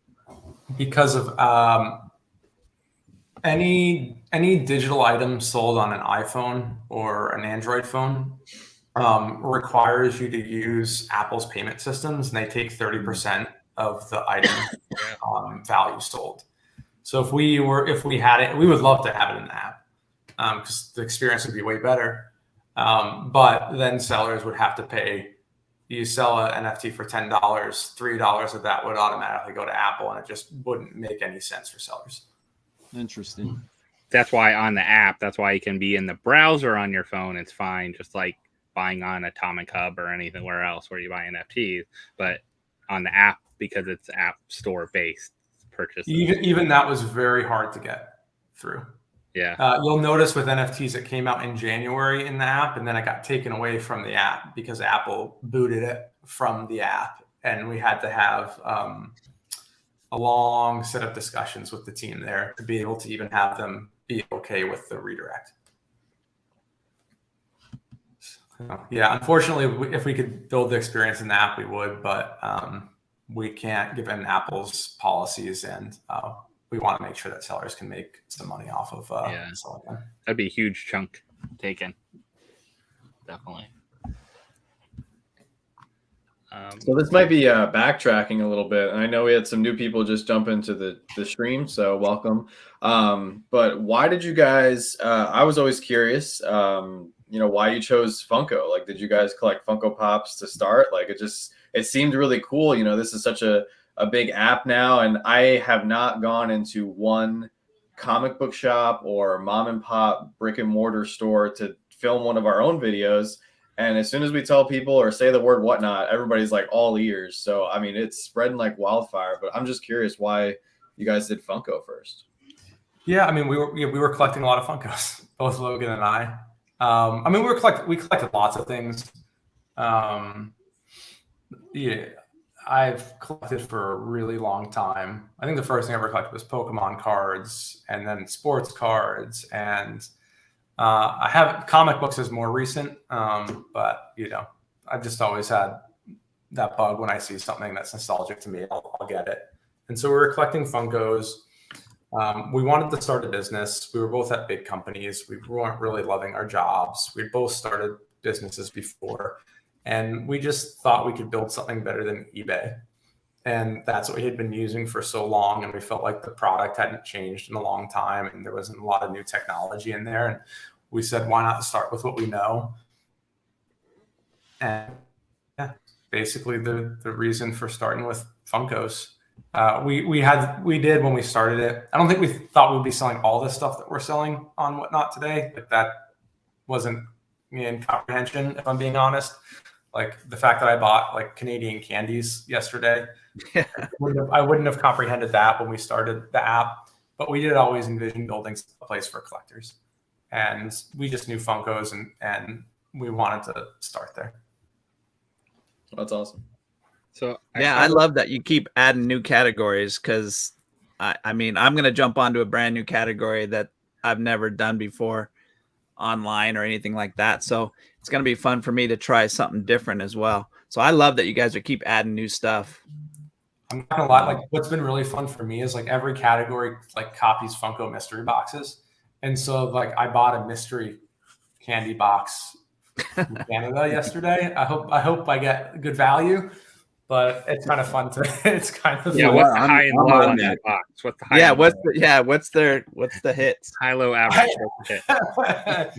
I'll let you guys know when I get it. And Toffee Crisp and Arrow Bars. I'm telling you, those are the number 1 and number 2. Yeah. So Dead Zone's asking about OBS, and I believe you guys are doing that now, right? Yeah, you can use OBS. Probably either in our help center or if you're in our seller Discord. There's more stuff on it. Yeah, there's a bunch of directions, and then there's a lot of people are sharing how they've got it set up there. I don't have a clue what OBS is. I'm just being honest. But Yeah, I'm glad Dead Zone got his. Instead of using StreamYard, Vince, OBS is like a system that a little more complicated than trying to use StreamYard. So something I'll never be using is what that sounds like. Correct. StreamYard is right there for me. StreamYard makes it simple. It makes the layout simple, all the other stuff, where OBS lets you have a lot more freedom. And it's pretty much open source kind of software. So Cavalier brought up bring back the soda category again. I didn't at first when we switched it, I was like, oh man, it's gonna stink. Nobody's gonna be able to find us. We're gonna be mixed in with all these Funko Pop sellers and all this stuff. But I think in the long run, it actually works out pretty good, because you're mixed in with all those people. You're getting more exposure than you would if it was just a soda category. So I kind of like it now. I didn't think I was going to like it at first, but I think I do like it now. We just saw that people weren't really using it that much, to be honest.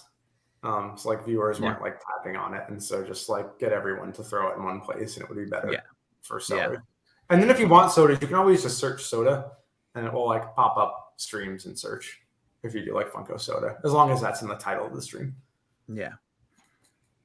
Would there ever be a way to search search lives for items? Yes. Oh, great. That sounds fantastic to me. Yeah. If I could do that, and then you can go. Oh my gosh, tell me about it, please. It's so we're working on a bunch of the pieces to allow you to do that now. There's a bunch of like technical stuff. There's a bunch of technical stuff in the background, and then a bunch of like redoing some listing flows so we get like the right information to do that, and then stuff to add in. I don't know exactly when it will be done. I would guess in a few months we'll have a reasonably good version, like an okay version. Search is like a really hard technical problem to get really good. Oh, I could like a reasonable version. And it's so funny you bring it up, because I was like Rami is our engineer who oversees like that bit, and Rami and I were chatting today about just that. I was like, man, we need to like move faster on this, because like I really want to be able to search for stuff and it's going to be killer. Yeah, I mean, it would great be. to I mean, it would be notified great. when someone adds it to their live, and you'd be like, "Oh, I know they're gonna, they add it," because it's just like your marketplace, right? You get notified when someone posts a new Funko that you've been looking for. So the same thing, if someone adds it to their live, you get notified that they'll have it on their live, and you can, pre-bid on it. You can get notifications when it goes live, all those kind of features that you added also. Yeah, we've got a lot of stuff that we want to do. I'm not gonna lie, like the list of stuff that we want to add to the app is like, I don't know, I can't stretch big enough. But to see where it's come over just the last 6 months. I mean, really, quite honestly, just over the last 6 months to see how many new features I can only imagine. But yeah, I'm excited about some of these for sure. Yeah, I'm excited. I'm excited to see where we're at the end of the year because we got some ambitious stuff from like building out the product catalog, being able to search all the listings to, one of the things we'll add soon is tags. So you can like search by categories now, but you'll be able to add like tags to your streams and listings. So let's just say like you're selling like anime or you're doing like an anime show, you'll be able to tag it with anime and say you're really into anime. You can see it across all the categories. So you want to see anime books, you want to see anime Funkos. What else is cool? P2P messaging. We're adding stories. So you can promote your lives with stories, and you can also sell buy it nails with stories. So that'll be coming out soon. That'll be nice. Oh, that'd be nice. Yeah. I think a way to promote beyond just finding the streams. I know you guys added it, so like if you follow a stream, if they have an upcoming stream, it kind of floats to the top of your feed, which is nice now too. But keep continuing like building that, and then just from a seller perspective, is figuring out better ways to help market a variety of sellers like that are doing things with you guys and have done things for a while.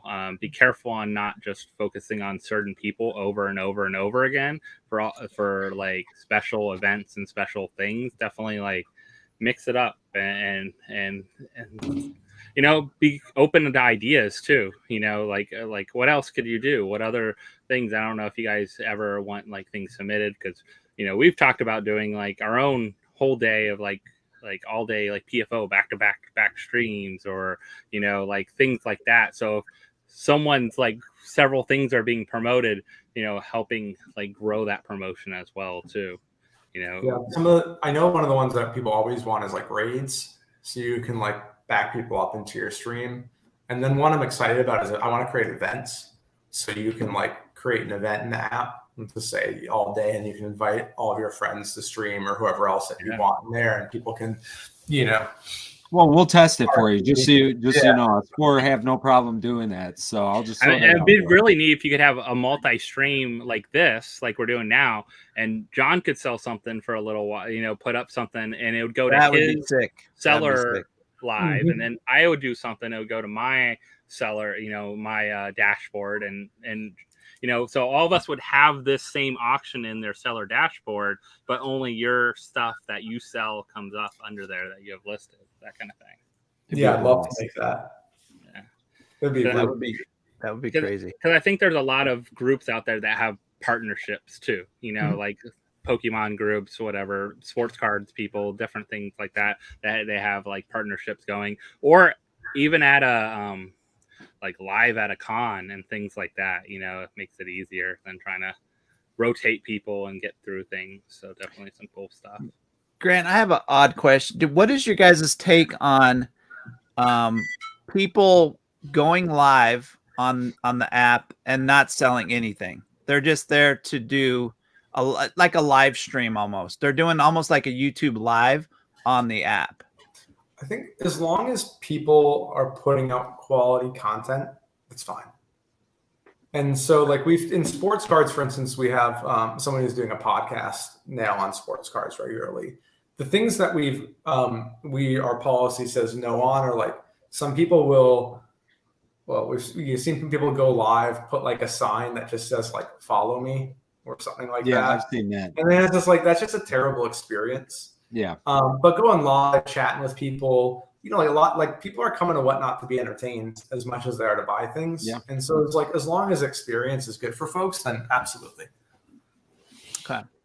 I think entertainment first and then buy second. Like for a lot of people, it's like they're looking for something to do. You know, sometimes I put on one after I'm done, and maybe Shannon's already in bed, and I just kind of like check out what's going on. I might not end up buying anything. I just want to see what people are doing or what's happening, or I'll go into like other streams, and sometimes you end up buying something, sometimes you don't. Sometimes you're just chatting with other people in there. It's funny though when you go in, and especially in the Funko community, a lot of us recognize, like when we go into streams and hey, what's up? Oh, hey, like you see the same kind of like other people jumping around through streams and stuff like that too. Is there a plan? I know someone had a question about the mod. When you add a mod and their controller's yellow, and before we were mods when there weren't, where you couldn't add them, is that controller going to be different, or are we going to just all be normal? We'll change the controller color. I was just wondering that because you can add them, and it's easy to take it off. But if you're a mod through whatnot, that's all. You go on any stream and it's on there. It's really, it ends up being really confusing to people, having that one color, and then like you don't like. Then it's also hard for us on like the back end sometimes to figure out what happens. Let's just, a common complaint is a mod booted me from the show and I didn't do anything wrong. And then we're like, okay, who, then we have to like backtrack, figure it out. Was it just like accident? Was an accident? Was it this other person's mod? Like, was it whatnot being evil? Was it the seller adding someone foolish as a mod? So, you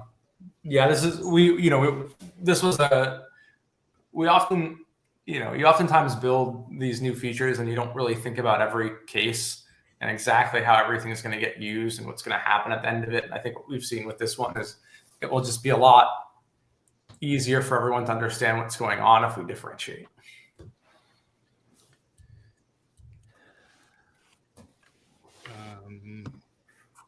There is waste. So review guys asking about waste or report channel. So I mean, there's ways to report channels. There is a report button in there for different things. I just report a channel because the channel has been selling Funko, and when someone wanted to sell, I said it would actually cost the buyer PPO price. So yeah, if you're seeing anything funky with the sellers, just tap the seller's username in the upper left-hand corner, and you'll see a button that pops up and says report, and our team looks at all of this. Yeah. I mean, it's always great to, if you see something funky in that and they can look into it. It might have been just a mistake or you weren't sure or whatever. But yeah, when in doubt, just report it and we can take a look. We can go through the recording in the chat and make sure everything's true.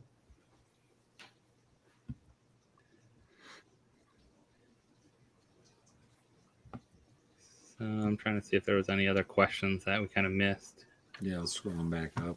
Yeah, guys, if you have any other questions, please drop them in the chat. This is a pretty rare opportunity. We're paying Grant about $1,000 an hour here. So yeah, it's our budget. This is our budget for the whole year right here. Yeah. I'm happy to come on again. So just let me know if it's ever helpful. Honestly, it's super helpful to me, to be honest, to be able to chat with you guys in the community. I'm like not joking that like taking a bunch of notes in the background and like. And you'd be able to rewatch it too. Like your team can rewatch. I mean, I sent it to our team. And I said, I'm going live. You should tune in and listen to what people have to say. There'll be no test tomorrow. Yeah. So I think it's, and it's crazy. Like, so you guys have raised what, $250 million, right? A little bit less than that, but a little less, right about there, or like close to that. So it's kind of crazy that you guys have done so well in raising and in growing your team. You guys are up 100 people. How many people? You were 6 when you started. The real answer, 200. 200 now. Wow. Yeah. I think every day I see someone new joining your team.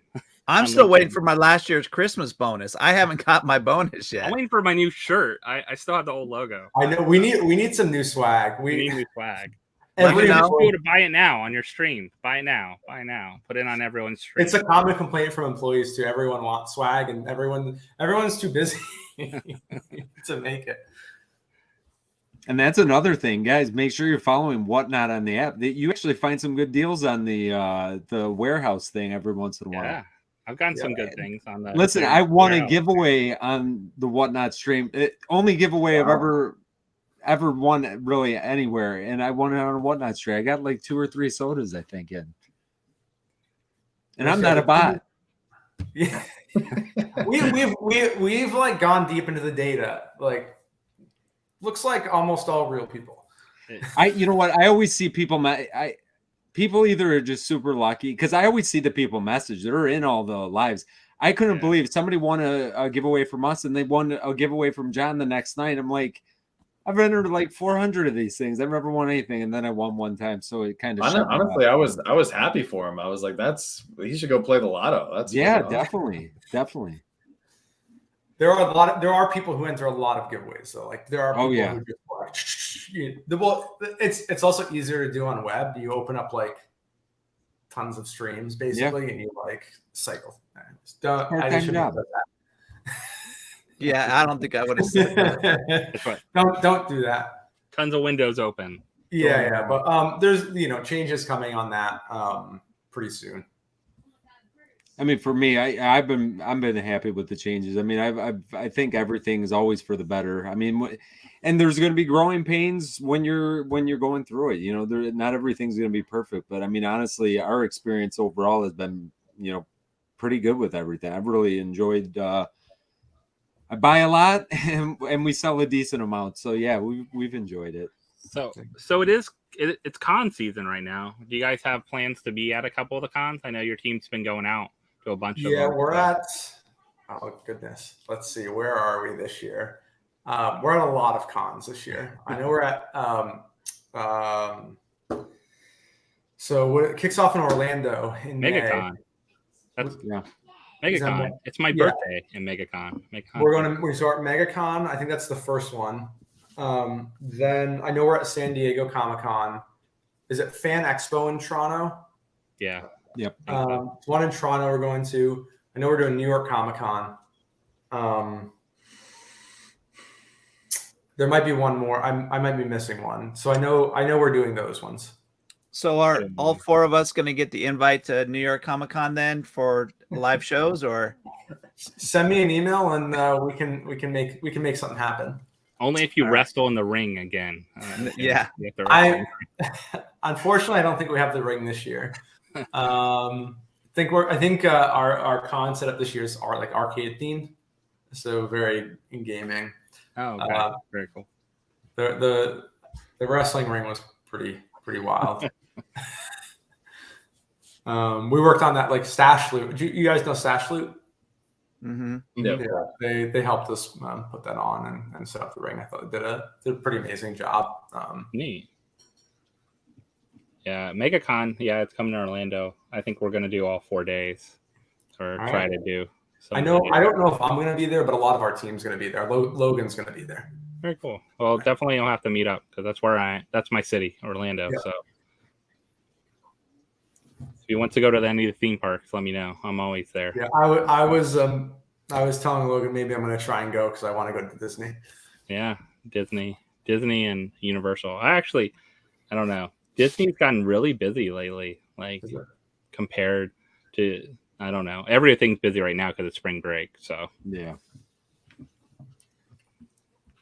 Yeah, I've been to, I'm in LA, so I'm not too far from Anaheim and Disneyland, but I never felt it was the same as Disney World. No, it's not. Yeah, there's a difference. You can walk back and forth like throughout the day in parks. No, it's totally different.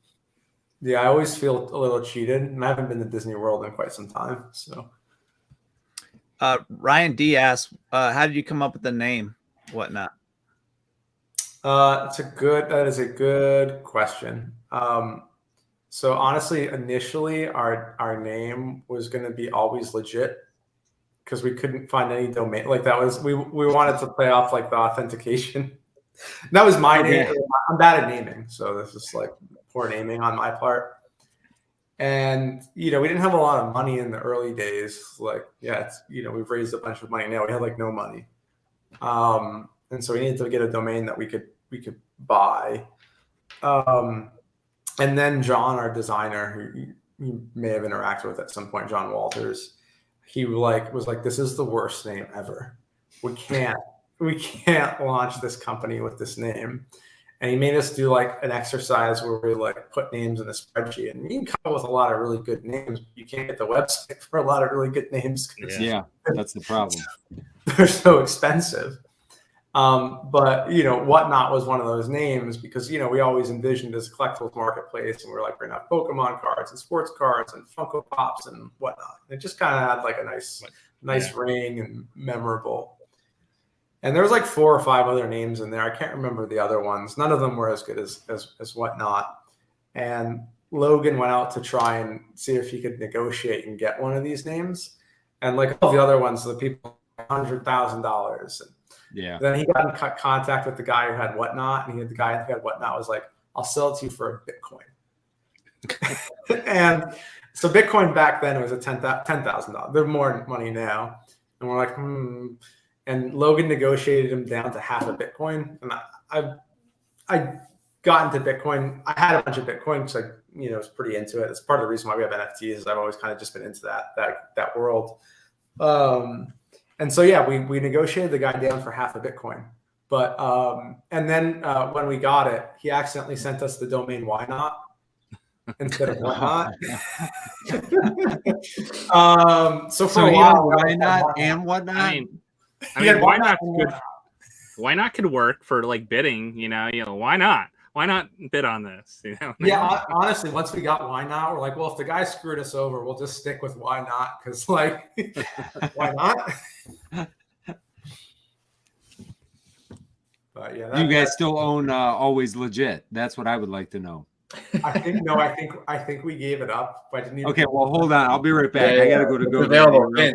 We can do this right now. Always Legit. I think I saw recently that someone got it. It was like another website. I'm looking now. There was like, oh no, yeah, it's like this weird sneaker NFT. It was a sneaker thing for a bit, and now it's this weird sneaker. And I just went to it. Sneaker NFT thing. I'll sell you ProfessorJosh for 1 Bitcoin if you want. ProfessorJosh.com. Got it. Bitcoin's more valuable now. I did it. A little bit more value. Yeah, it's funny. I mean, you guys won't know this, but I have at least 25 domains that I just think at some point somebody's gonna offer me like a quarter of a Bitcoin for. Nobody's ever offered me anything for it. I probably pay about $150 in dues every year for these stupid names. But what's the best one that you own? What's the money maker that someone's gonna grab? The Poppin Duo. Duo. Yeah. And Slapshots.com. Slapshotpops.com. I'll sell it to you, John. I grabbed up Slurp Shots because if they misspell it, Smart. It'll still go. Yeah. Yeah. There we go. So for the longest time, I owned Meetup, but I spelled it with meat, MEAT, Meetup, because I wanted to do a foodie meet, like a foodie thing off of it. You can go many ways with that. Yeah. Yeah, I was thinking the other way, Josh. Well, because we did meetups a lot, and we were doing a food blog called Eat More of It a lot of times. So we would do. I was like, oh man, think if you could sell like people coming to get barbecue. And like come and meet and group together and be like meet up. Yeah, no. Yeah. Man, the brilliant ideas that are going on right now. We should just keep this rolling. I just went to go look and see what domains I had on like re-register. If you want one of the backup Whatnot ones, trulylegit.com. Truly. I still own that. That one I didn't. I guess it's set to that's a keeper. You should just keep that as your personal page, like Truly Legit. It's a good one. Hey, so Nick has another question. He would like to be part of the focus group for the improvement of the accessibilities. So I'm not sure if that's something that he could do. Yeah, Nick is a blind viewer. Right into support at Whatnot, and if you could send any of your feedback there, like all of that gets circulated directly to our team. We keep a Slack channel for all feedback from everyone that gets reported through to everyone. Nice. So Steven, I think a bunch of the people in Australia are just waking up. So Down Under just came in. He said, why has the shipping increased so dramatically for international shipping? I think we touched on this earlier if you want to give a quick summary.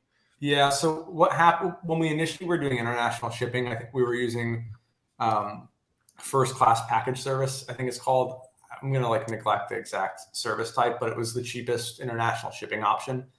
And there's a couple of issues with that. One, you only get tracking in the United States, and you don't get tracking once it leaves the United States. And so it's hard for people to see exactly where their package is and what's happening. And the second thing is like COVID took over the world, and like the supply chain thing became an issue, and it was hard to get, room on boats. What would normally be like a 3-week delivery time on the cheap service was going upwards of like 90 plus days, and you don't have any tracking. So you just don't know if your stuff lost or not. And so we switched it over to the more premium service that had full tracking and, at least 2-week delivery overseas, because we're just getting so many complaints from people that they're like bought this thing and they don't know where it is. And we just thought that was way worse.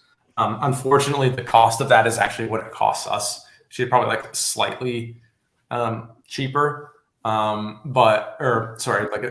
it's probably slightly cheaper with us than what it costs us, to be honest.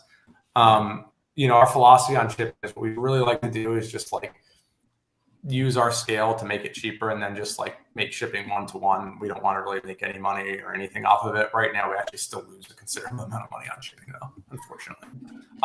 As we get bigger, though, we're going to get more people, and that's going to enable us to like go and talk to USPS or FedEx and all these companies and be able to negotiate some better rates on international, because the bigger we are as a company, the more volume we have, and the more we can use that to get prices down for everyone. Yeah. So that's definitely something that we'll be working on as a company.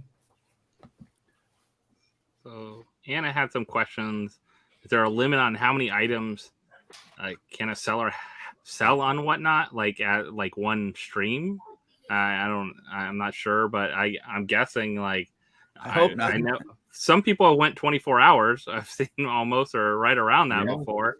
I think the longest I did was 5. I think 5 hours was enough for me. We've done 5. Yeah.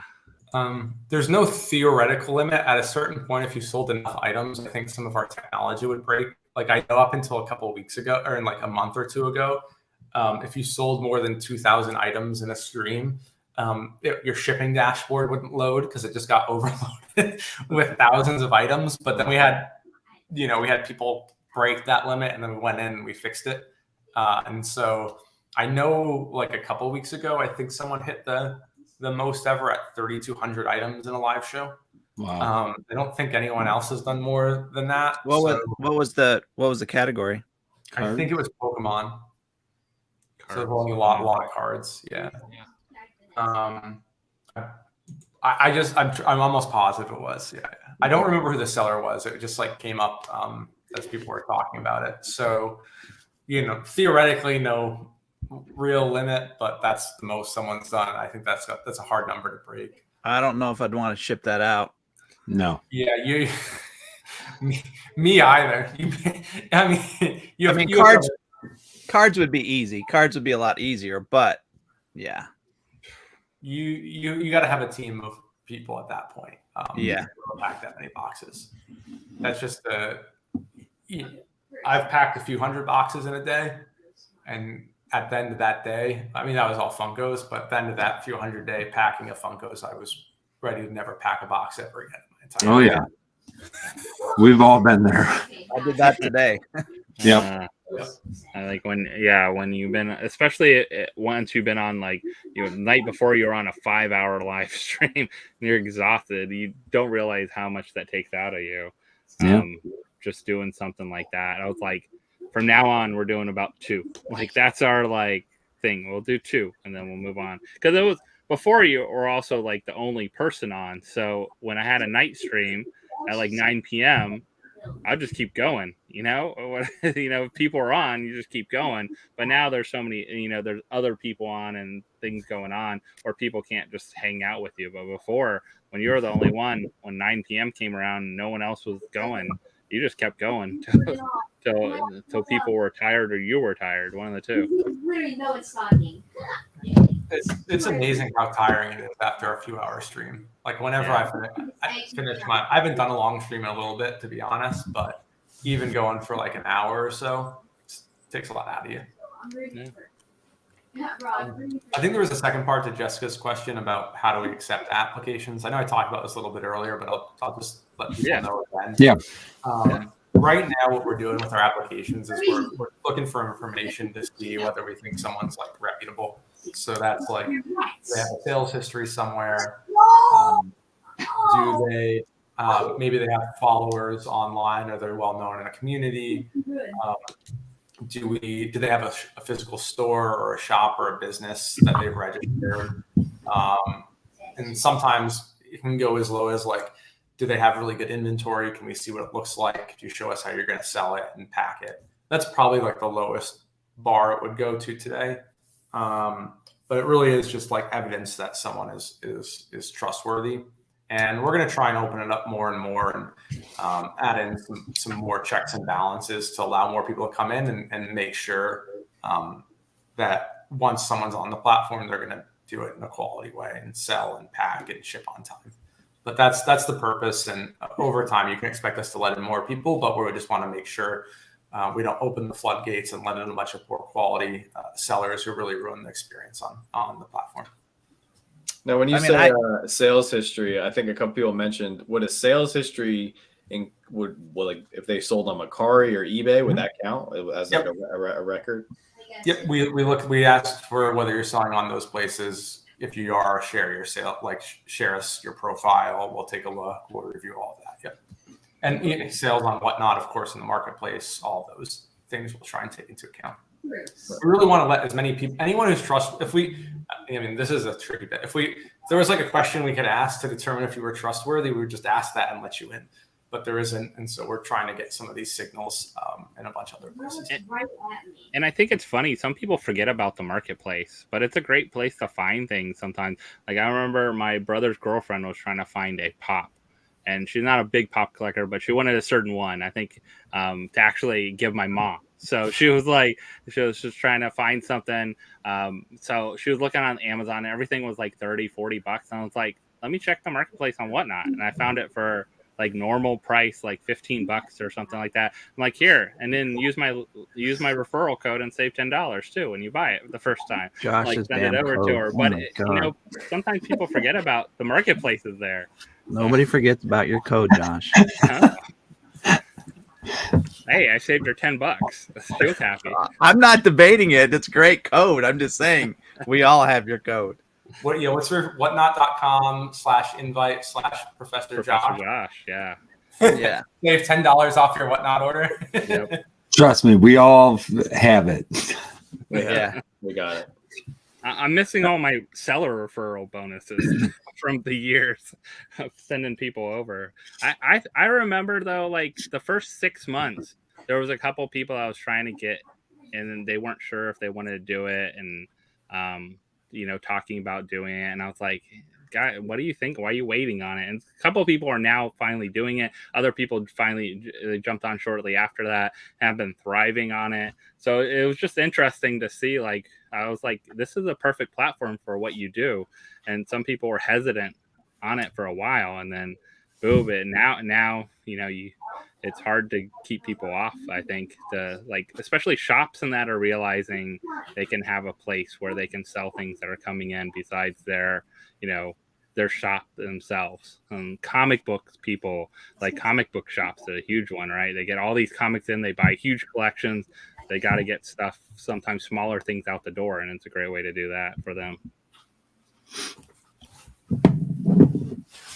Yeah, another thing I really wanted to ask about, I think you kind of touched on it earlier, and it definitely helped that you guys were prior collectors. Can you just briefly walk us through the authentication process for, if somebody thinks they've purchased a fake Funko Pop, because we've had a lot of people send their pops to us, just because I don't know if like Whatnot, if you guys, I don't know, had a backlog of stuff going on, or just a lot of people waiting for their pops to be authenticated. So what do you guys use as your reference tools for authenticating pops? We have a pretty big, we basically just built out a huge database over time of every Funko. So every Funko, like if you're in our marketplace, for instance, every Funko that's listed in our marketplace requires 6 photos in all sides of the box, and we require you to take it out of the pop protector.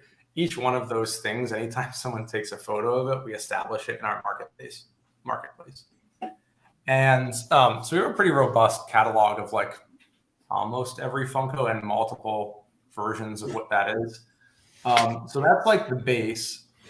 And what we also have there is as we identify fakes or as we collect fakes either from the community or elsewhere, we log it in our database too, so we can see what's been previously rejected, what's not been previously rejected.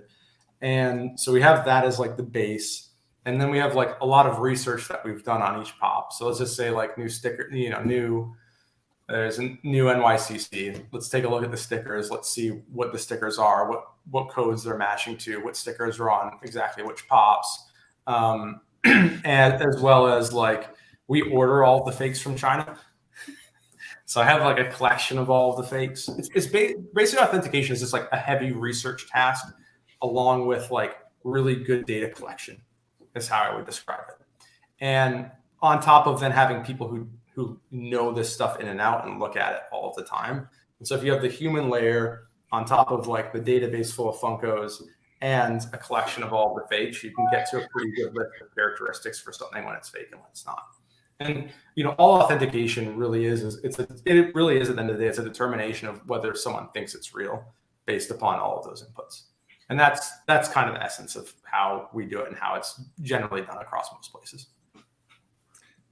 Now, I did see one feature, I guess, that will be coming is the ability to insure more expensive things to higher amounts. I know you have to like contact right now, like seller support to do that, to be able to like, if you knew you sell a $500 or $1,000 Funko and you wanted to make sure it was insured at that amount, you would contact them. Is that going to be a future option, like checkbox option on there? So it'll eventually be for anything over $500. It'll just be automatic. Okay. Anything from $500 to $50,000, it'll be automatic. There's an edge case and that might be coming really soon because all we have to do that is like that's a deal that we do with USPS in the background to automatically add in insurance, and we'll just go and do it. I wish I knew the status of it. I'll find out. I know that's been a work in progress with the team. Then there's the like if you have a mystery box or you open up a pack of cards and you pull something like you say it was a $50 mystery box and you hit the grail at 500, or you open up a pack of cards and you hit like a $10,000 card. In those cases, we don't know how much the items act like what the real value is. And so what we have to do in those cases, we have to add it in the seller dashboard, and that's going to be coming. I don't know. That one's going to come after we do the auto insurance. But both of those coming fairly soon. Interesting. Okay. Yeah, well, as always, we're just trying to. They're great features, and it protects you and the seller and the buyer and all around. Yeah, because these one of one sports cards that these guys are pulling are worth hundreds of thousands of dollars. So there's got to be a way to. That's good that you guys are starting that. Yeah, and then for any cards or any hits and things, if something does go wrong, we ask the seller, like, if you do, like, you hit a $30,000 sports card, please contact us. We'll give you an insured label. And as long as you insure that, we will 100% cover the buyer and we'll cover you, and you have nothing to worry about. Yeah, sports cards are crazy. It's wild. It's crazy one. Like you want to feel like, okay, the bidding. We're all talking about that. You want to feel like your bidding's not much. Just go into one of those and see how crazy stuff goes. It's wild. Some of the sports card stuff. Yeah, I can't spend that kind of money. So Ryan has a good question. He says, do you keep records of top sales? If you can disclose, what was the most expensive pop ever sold? It's a good question. I I know the most expensive. Well, I actually don't know what the most. I know what the dollar value of the most expensive item is because someone messaged and said, "Whoa, we sold a thing for $54,000." I don't remember what the thing is. Wow. Probably not a pop. I'm guessing. No, I know it wasn't a pop because there's no pop that would sell for that much. And then I know in comics recently we hit a record and we hit like a $28,000 book. Nice. I don't know what it is in Funko, and I should know, but I don't. I mean, I've seen at least a $4,000 or $5,000 one, but I don't know if there's been a $10,000 or something crazy. There might be collection. There might be like a big collection that was sold. That's the only thing. That's like wild card that I can't. Yeah, it's a wild card. But now that you've opened up more categories, like, I can see. I used to watch back in the day because I designed jewelry. There was a auction site on TV that sold gemstones and gemstone jewelry, and now that you've opened up those kind of categories, I see those numbers jumping up even more. Like, some of these people try to sell, gemstones that are worth, tons of money or gold, whatever. I can just see those numbers just skyrocketing up in price. Down the road. Yeah, no, definitely. I mean, we had our first big watch show yesterday, and I don't know if there was like a Rolex that was up for a buy it now for like $13,000. I did buy it. They also did mystery boxes. I did buy a watch mystery. I did buy a watch mystery box yesterday. But yeah, I mean the watch side of the world is pretty wild as well. Yeah, I've noticed this one too. So I'm Yeah. guessing I can see my wife ask that because he's the one that usually puts the stuff in. Can you tell me what it is? I'm going to report it to the team. Is it like you're taking a photo and then you go and edit the product and it just disappears? Exactly. Yeah, you edit the name of the product or something in it, and then it goes like today. For some reason, it didn't do all. It missed out on some boxes, things I was loading, numbers. So I had to go back in there and add some more, and it was easier for me to add them. And I took a picture again, and then I went to edit the numbers to be the right numbers, and it now the pictures aren't showing up. Yeah. I've had that happen when you're creating new items, and then when you're cloning stuff from the last it seems like it auction, deletes the picture, and then you can't re-add one. So when you clone it, it's deleting the photo too? Well, when you clone it, it's fine. But as soon as you clone it, and let's say you want to change the price on it, I want to change it from $80 to $75, it deletes the picture. Yep. Yeah. Yeah, it's just a weird when you go to edit it, it's just gone, and then of course you can't add a photo again. So. Right.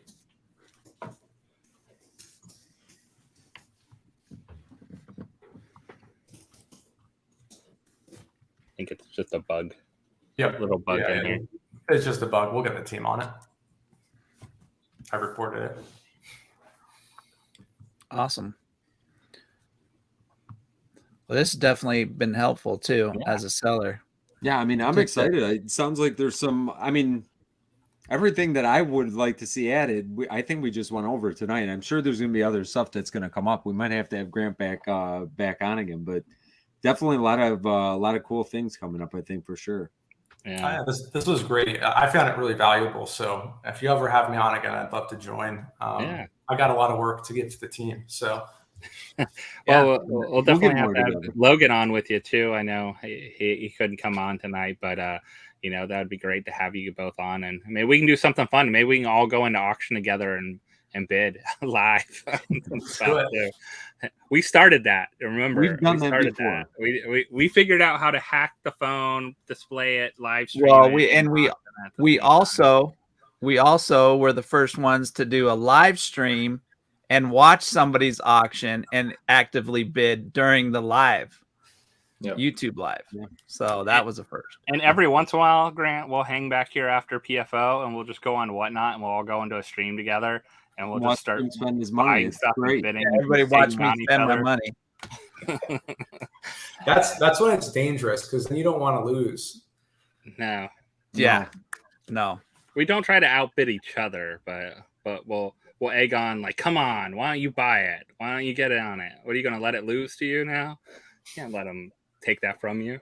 So, yeah. But you're more than welcome. Thanks again for coming on. You're more than welcome to stay behind the scenes a little bit. I think we'll go around and kind of chime in with what everything is going on with all our channels and that coming up this week. But we really enjoyed having you on. I hope you got, like you said, you got some good things out of it. Do you have anything you want to end with, Grant? No, I think just thanks for having me on. It was good to hang out with everyone, and I appreciate all the questions from the community.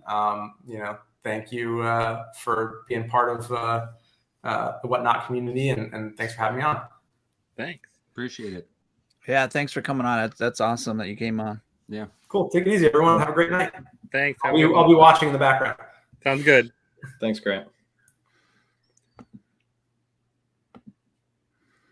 All right, so we had a great night, everyone. Hopefully you had fun. We don't do special guests often, so we do it kind of sparingly here, but it's something a little different, and something I think a lot of people on here use the app. A lot of our viewers and that support us by going in the app and buying things. A lot of people on here also a variety of different sellers, buyers, all those kind of things. So we all appreciate that, and we're able to ask some questions and get some knowledge out there, and hopefully educational. So share it out there if you know anyone that has questions about Whatnot and things like that. Then maybe they get some of their answered for them too by the stream. So that's a great thing. But it's almost that time where maybe we can go around. You guys want to go around a little bit, or anything you guys want to end on other than going around? Anything else?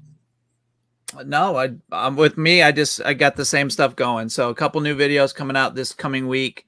It's going to start getting crazy for me now that I bought a house. So I'm going to be getting rid of a ton of pops. So stay tuned for a dump of pops. If you need stuff, we'll get it to you because I can't move all this stuff. So, yeah, more videos coming up. We're getting ready to do the Loungefly video. I said that last week, but I was missing some details. So Loungefly video coming up, and and my normal auctions next week. So that's all I got. Am I next? Yeah, you're very. Yeah, are you there? I feel like I'm in a weird square over here. Usually I feel like this I'm thing not in on a square. Well, yeah, we got the same thing too. We got videos coming up. We've got an actually really fun video for Saturday, I believe. So that should be a good one. And that's it. Everybody enjoy their weekend. Have a great Easter. Oh, that's right. Big holiday weekend. Yeah. Well, first off, I just want to say thank you guys for helping us get to another milestone. We got a lot of nice messages, a lot of great people in here. So I just want to personally say thank you once again. We got a massive week coming up. It's a big one. We have our video tomorrow. Monday, we're actually doing something a little bit different. So a bunch of people asked about, these collections that we're bringing in for Whatnot. We're actually picking up one of our largest collections to date on Saturday, and it's mostly marble. So I know a lot of people are excited about that. So we're actually going to be doing a collection video on Monday. So kind of showing you guys the collection, and then pretty cool, a couple hours later, Monday night, if you see anything in the video that you want, you'll have your opportunity to come out and grab it. There are some cool stuff in the collection that we are going to keep. There's some stuff that we're going to use for charity, and there's obviously a few things we're going to give away, but the rest of it will be up for grabs. And then Wednesday, we're actually having another big video. I've been saving up for this mega unboxing, and I'm kind of treating myself because we just hit a milestone. So I'm going to be unboxing 6 Freddy Funkos worth over $4,000 that I've been purchasing slowly over the last 8 months. And I couldn't wait anymore. So I had to bust them open. So that's Wednesday's video. And then Friday, we're actually doing a bonus auction just because we have about 22 collections coming in over the next 8 days. Just a lot of people have been reaching out, and we just keep saying yes. So we got a massive week next week. So it's going to be crazy, but yeah. Very cool. Sounds good. So what do we got? Well, if you didn't check out today, we did a Mystery Grail battle. So if you didn't check out that video today, Shannon and I did that. Of course, it's Soda Saturday. We have some great sodas. We're hunting for the Donald Duck chases. So come out and check that out. And we got some other sodas we're opening. And then we're doing a Saturday auction because Sunday's Easter. We figured we'd give everyone a break from Sundays and do a Saturday night auction of all sodas. So keeping with Soda Saturday theme, we're doing all sodas. We have a mystery box that available on there now. So if you're looking for that Skeleton Freddy, that is the top hit right now. And then there's some other chases, some sealed sodas, some open sodas, a good mix of stuff on there. So go check that out. I think there's only maybe, about 27 left out of the 40. So if you haven't gone on there, get them. I have them on sale. I did an early bird special of $28. So if you want to get them before they go up when the live happens, get them before the live. We can sell them out and open them all live for you guys that night and do some soda breaks and some other fun stuff. And then, of course, next week we go back to our normal routine of stuff. But I think we're going to do a small mystery box auction before PFO next week. So that Thursday, like 7 o'clock, about an hour long, a smaller mystery box auction, kind of have some fun hanging out and that kind of thing. So hopefully you guys can check us out there. And then of course, maybe we'll get to 7K sometime in the near 10 years with Slapshots and get there. But hey, the next person to hit a milestone is Jim. So if you guys are not subscribed to RockNRowe, please make sure you do. We got to get him to 5K. We got to get him to 5K so we can have a double celebration. We got to celebrate him hitting 5, and then we got to have a 20K PFO celebration. That's it. And this giveaway for 5, because that's my milestone, right? 5,000, 10,000. Those are the big ones. So this is 5 for me. Huge giveaway. We're giving away a bunch of winners. So it's going to be another, you get a toy, you get a toy, you get a toy. It's a collectible. Stream. God, they're collectibles, Jim. Toy. Come on. Wow. I did it on purpose. So yes, so we're going to have a huge giveaway. In fact, I'm going to announce it soon so you guys can pump it out to people and let them subscribe that may not know about the channel. So yeah, we're going to do it. We're only about 100, I don't even know, 100 and something away. I don't know. But yeah, we're getting there. And then next week, what channel are we on? That's always the magic question. I don't know. We swapped again. There was swapping. We swapped. I don't know. We're on somebody's channel. We're on someone's channel. We're on a channel. The best thing to do is follow PFO on PopFourceOne. Oh, it's on ours. I just got word in from the CFO. It's on our channel. Okay. It's on your channel. So we'll be hanging out there. And I think we have some did everyone get shipping notice on some mystery boxes coming in or got them? Which we all got some vaulted mystery boxes, I think. Oh yeah, mine came in today. Yeah, I don't have it yet, but mine came in today. Mine came. They're in Florida, so mine came in 2 days ago, but not surprised. So, well, appreciate everyone coming out, hanging out with us, having a good time, and then we'll see you next time next week. All of us have auctions, lives, all kind of good things going on. Have a happy Easter. Have some fun with some family and friends over the weekend. Yep. And we'll see you next time, everyone. Night, everyone. Night, everybody. Have a good one. Again.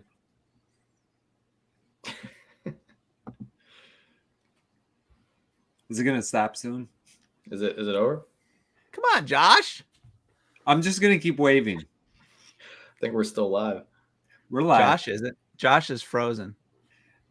Josh? Look at him. He's frozen. There he goes. Oh. Now he's moving. Now he's Are frozen. we still live? Because my hand is getting sore. I really want to go eat dinner. No, we're still live. We're still clicking away the seconds. Josh is totally frozen. And so let's start a new PFO tonight. Welcome in, guys. Welcome in. Who's in here? Started